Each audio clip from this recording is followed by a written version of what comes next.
Well, Browns fans, the Cleveland Browns have a new head coach, and you've had about 24 hours to process it all. How are you feeling about it? How are we feeling about it? We got you covered here at Browns Roundtable. A quick reminder, use the QR code at the top of the screen there, scan that thing, head on over to the website, join our page, join our community space, get involved in the conversation. We talk all things Cleveland Browns over there all the time. Of course, subscribe to our YouTube channel as well, where most of you are watching this right now. And make sure that you get more content like this throughout the season and during the off season. We'll have Todd Monken's introductory press conference up there for you at some point. So a lot of good stuff still to come over there, and we appreciate you helping us grow that space as well. But Megs, listen, the dust has settled. There's been 24 hours to sort of process this thing. I have some I think pretty critical thoughts. Critical, not like I'm critical. I mean, I guess some of them will be critical, but I have some critical thoughts in terms of like something I think people need to hear. I think there's reasons why this could be good. I think there's clearly some smoothing over that's going to happen here because of the fallout from Jim Schwartz. There's a lot that we have to sort of touch on, but I do want to start by giving you the floor and get a chance to just kind of go through what your emotions have been like following this search and this hire, 24 hours later. Okay, so let's start here. Let's do initial reactions first, because you texted our group chat like 20 minutes before Schefter tweeted, and you said you dropped that, hey, it's Monken or something. You had a funny tweet or a funny text. I think the text was Todd Monken resembles everything we want. Well, there's a backstory there. But it was very good. For people who are adamant roundtable followers of the Cleveland sports teams, there's like our guy Spencer Davies, he tweeted a couple days ago when he thought it was going to be Jim Schwartz, the classic line of Jim Schwartz embodies everything that it means to be a Cleveland Brown. So I just basically stole that from him in our group chat, and I said Todd Monken because I kind of heard at that point that it was going to be Todd Monken. And the chat is a good one. It's me and you, it's Spin, and it's Tommy Wild. So if you are a Cleveland Roundtable, all Cleveland Roundtable writers. So anyway, you kind of knew, and I had a text sent or typed that was like, "Shut up, Germ, you're an idiot," pretty much something along those lines. And then I was in like a work meeting, and then I saw like the news. I was in a work meeting, and I saw the Schefter tweet because I had notifications on, and I'm like presenting something while reading it. I'm like, oh no. I was like, oh no. And then like my initial gut reaction was, oh, this isn't what they wanted, right? This is the last potential option that they wanted, and all of the things, right? All the storylines about Jimmy kind of strong arming this and AB trying to get it back and all that stuff, trying to get to Shieldhouse, and then they land on Monken, and you're like, with very limited knowledge, like the Cleveland knowledge of Todd Monken is the stuff that was kind of going around that, he called the Cleveland Browns a mess, and he was under Freddie Kitchens, but Kitchens never let him do anything. And like all that stuff was kind of what we know about him. And so the initial gut reaction, and I'll stop there. My gut reaction was, oh man, like this is disappointing and this is not what I want. What was your gut reaction, Jeremy? I think my gut reaction was what a lot of Browns fans probably feel, which is just really like, that's where they landed. That's the guy they picked. And I want to be clear, like I think this is kind of where I want to just open things up a little bit, like the first part of this combo. I don't think it's a Todd Monken thing. I don't think like it's Todd Monken himself that people are like, this guy is this is the coach, like this guy. Like I don't think people think he's a clown or like he doesn't know what he's doing. Like this isn't Freddie Kitchens 2.0 in my estimation. This is somebody who's been in this league for a long time, has coached at a high level, has had success as an offensive coordinator, never got his chance to be a head coach. Now he is getting it. You could argue it's a little too late. I just think it's a very meh hire in a cycle where I think you're always going to kind of end up with like a meh coach anyway, because even like I think guys like Shieldhouse and Udinski come with some excitement because there's this unknown of, hey, what if you do get lucky and hit the next Sean McVay? Now you're set forever. Right? Like that's the hope with those. And so there's excitement there, but it also is a risk. With Monken, I think it's for everything to just kind of transpire and play out the way that it did, and then to just settle on a guy who's going to be 60 next week, has never been a head coach before, but has done some good things offensively throughout his 10 years as an offensive coordinator in college and the NFL. I can understand why it feels very lackluster, why it feels disappointing, why it feels like it goes against everything the Browns say that they are when they're like, we're an innovative organization. We're a forward-thinking organization. Yeah, you picked a head coach that's 60 and has never been a head coach before. Like, how innovative are you really? And so I think that's where my head kind of is still at largely. Like, is this thing going to work? It feels to me like he gets a 5-year contract. I don't think he's seeing the end of that 5-year contract personally, but you know, he's going to prove us wrong. He could have a chance to prove us wrong. And I think that's the important distinction that needs to be made here. I don't think people are at the heart of this. I don't think people are, or should they be, frustrated about like Todd Monken, the coach, or Todd Monken, the person. I think where a lot of the frustration comes from is how the process landed on Todd Monken. Like, Todd Monken deserves a fair chance to come here and prove people like idiots like me wrong, other people who are being critical of the move wrong, or like think he's not going to be here 5 years and think this is like a bridge. People are saying the term like bridge coach and all that. Yeah. He deserves a chance to come here and prove people wrong. He's never had a chance to do this before. So like, let's see what he can do. And we'll talk about some of the positives that he brings to the table here in a second. But like, he deserves that chance. But what I think is frustrating to people is for this 24-day search, where it sounds like there was a divide between between the powers that be, and then they just settle on Shieldhouse. It just screams classic Cleveland Browns, where they just choose like the lesser of two evils. They maybe miss out on a great coach because of it. It screams the thing that Jimmy Haslam was trying to rally against, the dysfunction that exists in the organization. People now feel like it was a dysfunctional process that spits out Todd Monken as your best option at this point for them. And in the same process, if they were trying to salvage keeping Jim Schwartz around, it sounds like that bridge is now burned as well.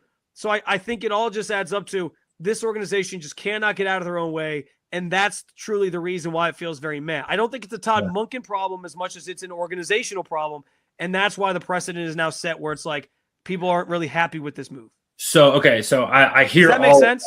It makes a lot of sense, and I hear all of it because a lot of that I think is very true. And maybe this is a question to you, because what I really want them to do, because I think that while everything you said is true, I also think there's an element too of like, hey, this under Andrew Berry, and you know this, like under Andrew Berry, like the leaks that you get out of organizations and the connections to reporters, like that's kind of been buttoned up under Berry, and they don't let much of this get out. And even Ryder tweeted this the other day. He was like, maybe the whole goal wasn't to keep Jim Schwartz in the building. Maybe that was some I don't know, made up or whatever it was, a little smokescreen action, because at hindsight being 2020, the way you look at it, like he was never staying if he didn't get the job. He's been here for 3 years. He's got passed over twice for the head coaching job. And it's like, wait a second, he was never going to stay regardless, unless he was, named the head coach. So like, maybe that's the case. But because Andrew Berry is so, and we lived it under Kevin Stefanski, they don't say anything, right? They don't give you anything. They're not transparent in that way. If they came out and said, wait a second, here was our actual process, when they do introduce him, like, here was our actual process. Here's what we went through. We saw in Shieldhouse that he could be great. We saw in Udinski he could be great. But what we saw with Todd Monken is he has a proven track record of great solid offenses. And he's got great connections to make to fill a staff out that's going to be veteran coaches that are going to hold his players accountable, that are going to, and guess what? You're going to offer up a defense with Myles Garrett and Carson Schlesinger as your two cornerstones, and maybe Denzel Ward, maybe not, but like there's your three cornerstones right there. To any defensive coordinator coming up, they're going to take it, right? That's one that they're going to jump at. So maybe he's got the ability to build a good staff that's going to be competent, that is going to hold his team accountable, and create a team that doesn't go from 11 wins to 3 and goes from 10 wins down to 4 or whatever it is, and can build a little bit more of that stability. That, because I went back and listened to Jimmy's initial press conference after they fired Kevin, and his whole thing was, hey, this next 120 days we're trying to build. The thing that stuck out to me was, we don't want to be a team that is volatile, that goes like this. We want to build a program that is good all of the time, every single year. And maybe Monken right now gives you that. And Shieldhouse and Udinski were such a risk, because if it goes poorly, then you're screwed, right? Then you're really screwed and you're tearing it all down. You might be tearing it all down in 2 years anyway. But I would say that's the flip side of that. And I wonder if you can get anybody in that press conference room can get Andrew Berry to crack and be like, dude, you got to explain this to Cleveland, because every fan is up in arms about how this happened, how you landed here. And that would be like a good opportunity for them to like explain how they got to Todd Monken, so that fans aren't writing their own story, because that's what they're doing right now. Everyone's doing that right now and assuming the worst when it could potentially be something totally different. I don't know. Yeah, and listen, I leave some room for the idea that like maybe there's smoke screens out there. I get that. Yeah. But I'll also say this: we also can't sit there and think that like the things they're going to tell us at this press conference are also like sworn testimony. True. Like, it goes both ways. Like what they say publicly, because you know what's going to happen. They're going to ask like, was there a divide between? No, Andrew will be up there. Hey, Andrew, was there a divide between you and Jimmy on who the head coach should be? And so you ended up choosing Todd. They'll be like, no, Todd was our guy from the start. He was one of our first guys we interviewed. Blah, blah. Like they're going to have an answer ready for that question as to why it played out the way that it did. And they're going to try to sell everybody on the idea that like Todd was thought of as this great part of this process and that he was always the guy and whatever. And they kept coming back to him.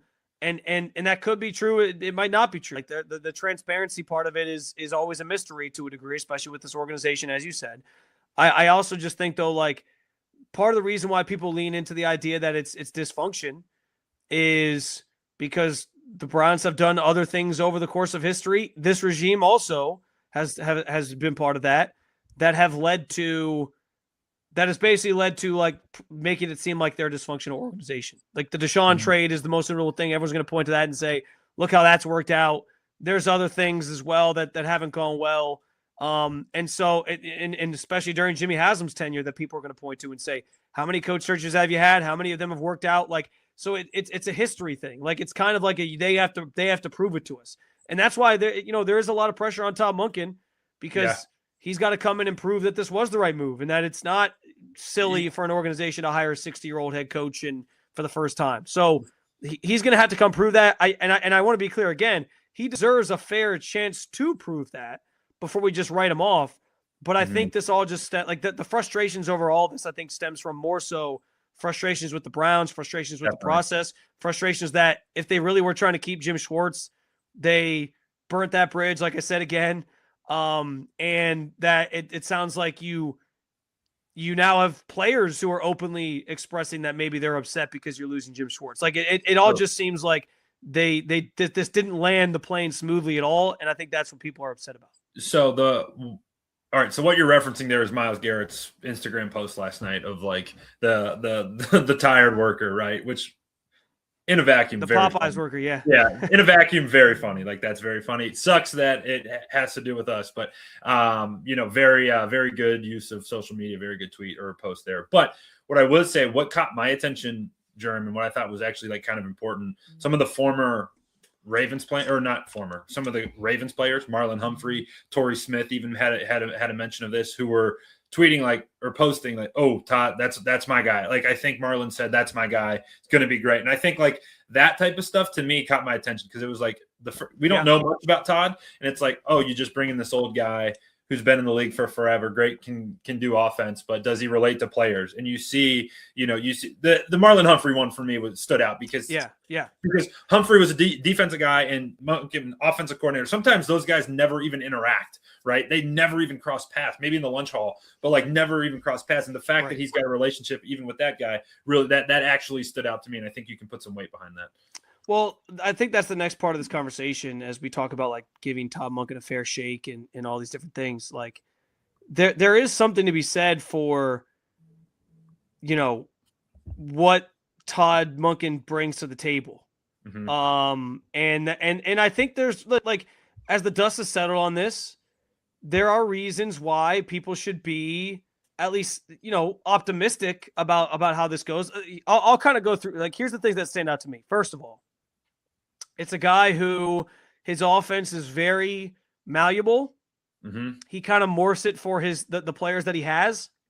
This isn't Kevin Stefanski, who has a very specific scheme he likes to run and has very specific players he wants for it. Like he took Lamar Jackson, Todd Monken did, and was like, hey, this guy's got a very unique skill set. I'm going to make sure that I maximize that. Let's make sure we cater an offense to him. Now, the Browns don't have a Lamar Jackson, so it's going to be a lot harder here. You do have a Pro Bowler, though. You do have a Pro Bowler, yes. We might not have time to talk about that, but we can maybe say that for another episode. But yeah, like if I like the thought of the fact that if he's trying to bring in a vision to the offense, he's done this before. He's done it with different styles of quarterbacks. He's done it at the college level. He's done it at the NFL level. So there's a lot of meat on that bone, and there's some things to be excited about. Plus, those Ravens offenses the last couple of years have been some of the best offenses in football. Last year they were number one in a number of different categories. This past year, 2024. This past season, 2025, they took a little bit of a step back. Some of that was Lamar was in and out of the lineup injured, but they still finished top 10 in some things. So like there's optimism there. I agree with you on certainly there are players who it seems like really liked him, and I've seen people mention, he talks like a head coach in meetings, and there's been some of that when he's done certain things that people are maybe excited about. So that leader of men piece seems to be there. And maybe that was something the Browns valued because they felt where the state of things are with this organization. They need a vision for the offense. They have a lot of needs that they decided, you know what?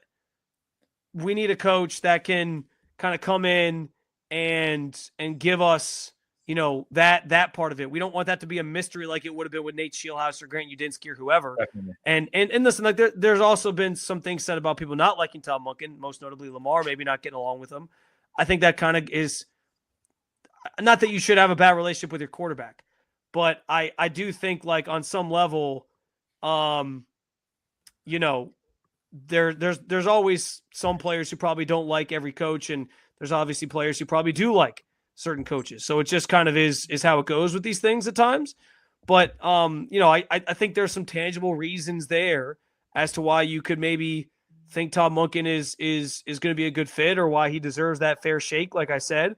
And those are some of the biggest ones that kind of stand out to me in terms of what he brings to the table and what he kind of offers to this team just in general. So I think some of this too goes back to what I said, like providing a vision for the offense is super important right now. And maybe they feel like he had the best one.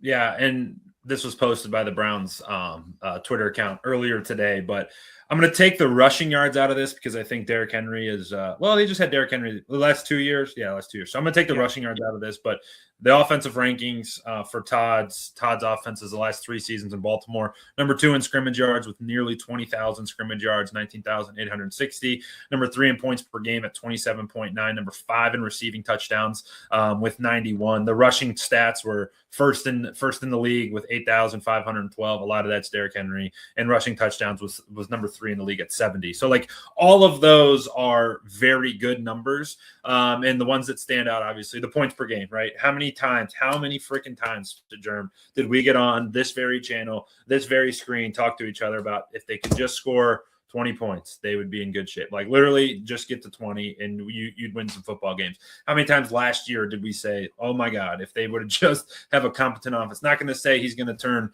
Shedeur Sanders into an all-pro, but you add some pieces in there and you're going to have a competitive offense with Todd Monken. That's a fact, bar none, because of what you said, because he's malleable. He can adjust and he can fit his offense to his players, which is not something that Kevin was good at. And you saw it get super stagnant there towards the end. So I think that would be a thing of the past. And, it is, yeah, I mean, like there's reasons to be optimistic, like I said. And I think, for Browns fans, once you get past if you can get past the process part of this and the fact that he's just an older guy, there is some legit reasons that you can be, I think, excited about him. Well, there's another part of this too that we didn't hit on yet is like people wondered if Kevin Stefanski held guys accountable enough. And Todd Monken is pretty much a straight shooter. He's done some interviews since the Ravens season ended and talked about how he called himself out and said he didn't think he did as well of a job with Lamar, coaching Lamar, that he could have. On some levels, that could be concerning. Like you didn't think you'd worked well with a franchise quarterback like that. But on the other hand, it's notable that he's at least calling himself out. He's going to call other guys out, and I think a number of Browns players said like they need that in the next coach. So I think that's important. So again, there are things that I think should have people optimistic. I also understand though where nobody really feels overwhelmingly excited about this move, and it's kind of Definitely. this wait and see thing because they Yeah. don't trust the Browns. I also think too what you said earlier, and this isn't me, carrying the water, but I do agree with you in the sense that anybody you hired this year, I think there would have been some manufactured excitement about some of the young guys because hey, they could work out great, they could be amazing. Correct. They could also be a disaster, and you don't really know. And a lot of it was going to be meh. Like they weren't getting John Harbaugh or Sean McDermott. Like that, I don't think was an option. They certainly reached out, hopefully to both. But like, you weren't going to get the veteran guys who were on their second stint. You were going to get more of a project because of where the Browns are at, and that part I think you factor in as well. But yeah, also the other part that I was thinking about was kind of the national narrative last night when it broke of like everyone was kind of like meh, and then some people came around and then they started talking about how much of a hit this was to John Harbaugh and the New York Giants who were going to bring him in. And now Monken's like poaching a lot of the old Ravens coaches, which that tells you a lot of like his relationships that he had with his coaches, or trying to at least. I think that part of it too should signal like, oh yeah, this is more than just oh shit, we didn't get our guy, just throw Monken a contract. I think that some of that stuff can also show you that hey, this may not be the disaster that it may feel like right now. Well, hopefully that's the case, but I know certainly there's going to be plenty of fans who don't believe that. And I told you before I wasn't going to be the spin zone guy, and I'm trying really hard. Well, here you are. You always. I'm not because I have a question that I want to ask you. A tiger doesn't change its stripes, Megs. That's all I have a question that I'm just saving, and I'm going to try to not ask it, but I have one. When did Andy Reid win his first Super Bowl? Was he 60? 61. We got 2 years. We got 1 year. Andy Reid was also a great coach, head coach with the Eagles before that. So I mean, very, very different. He got fired. He went 4-12. He went 4-12 his last year. He went 4-12 his last year. Don't pull your back trying to reach up on that top shelf there. The other thing I'll say, and I actually think this deserves like its own episode, or its own conversation. I don't think we can do it justice here in just a couple minutes, but I'm curious how he'll handle the quarterback position, because we do know the Ravens had interest in Shedeur Sanders last year. He didn't want to go there because he didn't want to play behind or sit behind Lamar Jackson, apparently. And so, that played out the way that it did.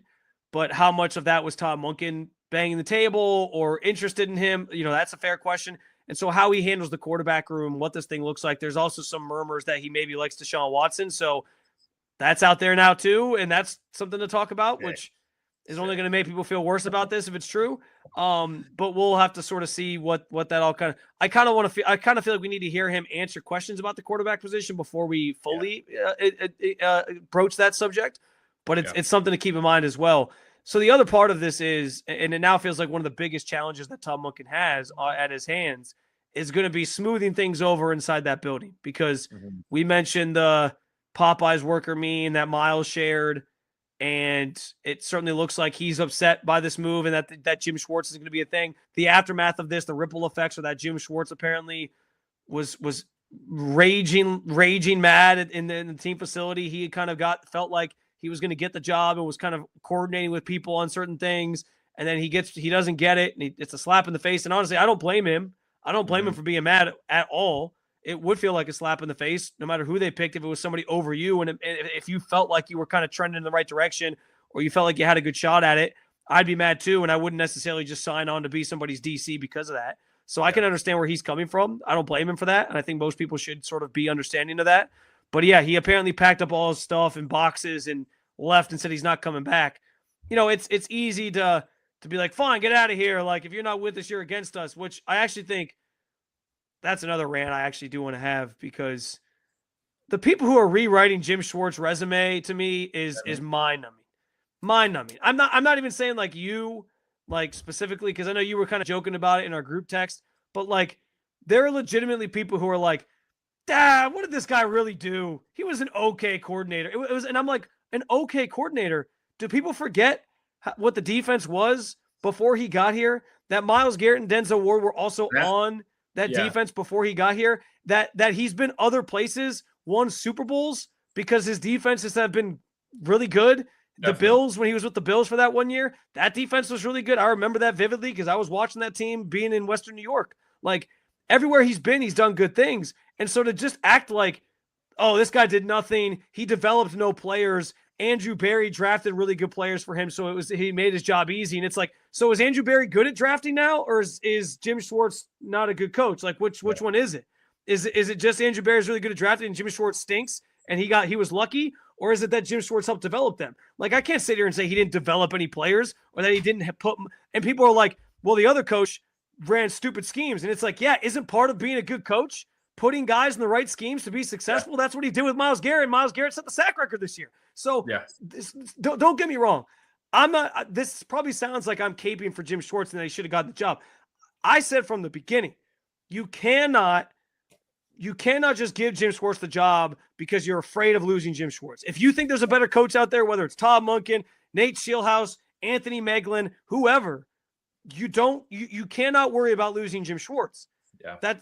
So I'm not saying that they can't find another defensive coordinator that can help this defense be successful, but the rewriting of the resume of Jim Schwartz and just like throwing him out in the trash and saying, this guy wasn't that good. What are we talking about?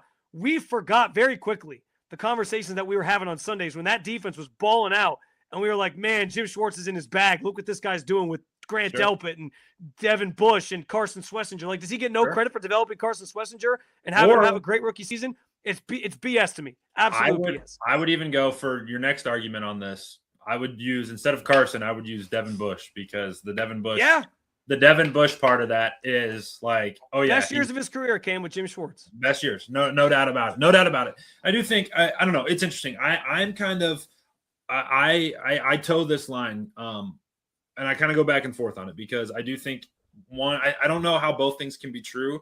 I do think he's a good coach, right? I think he's a good coach. I also think schematically, and we can't fit this into the last couple minutes of our show, but schematically speaking, his defense can get dialed up fairly easy with just simple stuff from opposing offenses. We saw it a lot. You saw it a lot with like the jet motions, and later in the year when they're giving up a bunch. I mean, Drake May torched the Cleveland Browns. Todd Monken's offenses. Todd Monken put up 41 on him multiple times, right? So like there were games that were locked down, certainly, absolutely, positively, and I do think he's a good coach. I do also agree, or I do also believe that what he does from a schematic standpoint can get beaten, especially Germ, when you start to get injuries, right? When you start to lose the guys who can cover and man, right? Sure. You build a defense. Tyson Campbell, by the way, is another guy that was like perfect for him. Yeah. Like perfect for him. So like I think I'm trying to find to strike the right chord here, because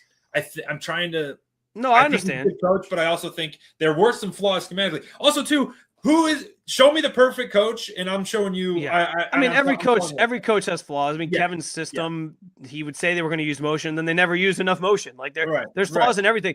I also think too, like, you bring up some of these blowouts. A lot of the blowouts this year were games where the offense couldn't do anything, and so there's that striking that balance between if your defense is on the field for 40 minutes a game, of course you're going to give up a lot of points because you're going to get gassed at some point. Like even Myles Garrett is human at some point. Mm-hmm. Like, so there's that part of it too. Like, again, my main point is I'm not saying Jim Schwartz, and maybe Jim Schwartz is a classic example of great defensive coordinator, not a great head coach. And that's maybe why I didn't get the job here. I'm not saying like his system is, unbeatable, but I also think it's silly to like sit here and try to just like change the tape that we saw the last 3 years with his defense and like the good things that happened with it. So that's the thing that gets me. I'm not here for that. I'm not doing that to Jim Schwartz. He's a good coach. He's a really good coach. And clearly the players love playing for him too. That's important in all this. Yep. And that actually leads to the last thing I wanted to get to before we get out of here, which is Monken's biggest task is going to be smoothing things over with guys on that side of the ball. Because we know how Denzel Ward feels about Jim Schwartz. We know now how Myles feels, but then how he sort of voiced his opinion via this Instagram post. And guys like Grant Delpit, like, how does he make sure those guys are all still on the same page? Which, by the way, it's probably for the best that Jim Schwartz isn't going to be here because that could undermine everything that Todd Monken wants to do. If you have disgruntled guys on defense who think Jim should have got the job, Jim's upset, and they're out here like, undermining what Todd Monken wants to do, that's not going to work. So in some ways, it's probably for the best that they're not going to make this thing work, I would assume. But at the same time, like, yeah, I think the questions of, is Miles going to request a trade? Like, how does this play out? I think that's all back on the table. Yeah. I don't know what happens with that. I don't know that they trade him, but it's clear that as we talk about, like, was this the right move? Another layer to this is, did the Browns screw this up and now, like, piss everybody off on a specific side of the ball? And can Todd Monken kind of rally the troops in that way? Yeah, can they smooth it? That is task number one. That is challenge number one, and priority number one, right? And I don't know how you do it. It's going to be hard right away. Miles certainly isn't going to want to hear it, and probably neither is Denzel, and all those things I think can be true. But he's got to get in there and figure out. I think the hire that he makes for his defensive coordinator position will go a long way for that. I don't know how you do it. We're not paid to do it. We're not in the rooms making that decision, but you put a good defensive coordinator, a proven defensive coordinator in front of Myles Garrett and in front of Denzel Ward and say, hey, let's go to work. I'll fix the offense if you guys just stay playing good football in the defense. And we're going to get some more wins in this building. I think, that's the place to start. You start there and then you go forward, but it's going to be a challenge, man. That doesn't just happen by accident. That's going to be a really hard thing to accomplish. Yeah, and sometimes that's easier said than done. But I will say, too, maybe Monken is better suited for that than what a young coordinator guy would have been. Sure. Well, definitely. Imagine Nathan Shieldhouse going up, sitting down with Myles Garrett, and Myles being like, this is who we hired. Yeah, what? I mean, it's all very interesting. It's going to be worth monitoring. We do need to get into bigger discussions about, like, Monken with the quarterback and maybe who he keeps and what that room looks like. There's some fascinating tentacles off of that as well. And there's going to be a lot more to talk about with this hire just in general. So we'll have you covered here per usual. We certainly have a number of branches of this to get to. If we have time, I'd actually love to do another show kind of getting into some of this stuff even more if we have time, Megs, because, I think there's so much still here and there's a lot of meat still on this bone, but, yeah, like those are our initial thoughts. I mean, this was a good pod for, like, just capturing where I think the fan base is at with it, where we're at with it. And now we kind of see when an introductory press conference is going to happen and what he's going to say about the opportunity and what he's going to kind of bring to the table.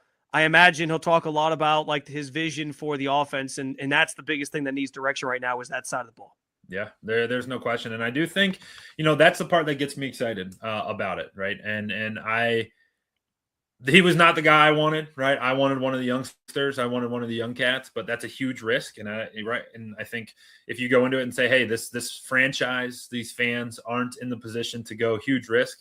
They did that before Kevin. They did that with Freddie. They took a massive risk with Freddie and it fell right back in their face, right? And then they had to reset. And thankfully, Kevin got them on track right away. And I do think that's what you're looking for here. You're trying to build a team that's going to consistently be 10, 11 wins. There's going to be some roster. Hey, and you know what I thought was important that Andrew said in his statement, and everyone should go look it up. But I'm going to paraphrase this, but there was a line in there saying, we needed an offensive coach while we make significant long-term investments on the offensive side of the ball. So, like, that to me goes, boom, they're going big off. They're going all offense. Like, don't worry about it, right? They're going all offense this offseason to try to fix that side, just as they did the defense last year.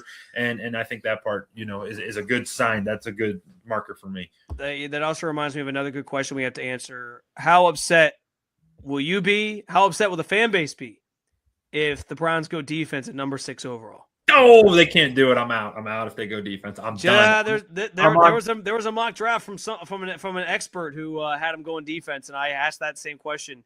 And you'd be surprised how many Browns fans responded and said, "Nah, man, you got to go best player available, even if it's defense." And I was like, At what point are we building an offense? No. I don't want to go too far down the road here because we have to have that conversation, and there's a lot to sort of dissect there. So all good things still to come here at Browns Roundtable. Just go right up I-71, buy yourself a nice little house over in Crocker Park. You'll be doing just fine, my guy. Just fine. People in Ohio love you already, man. They love you already. We will have plenty more to talk about, including that tease that I just threw out there about the draft.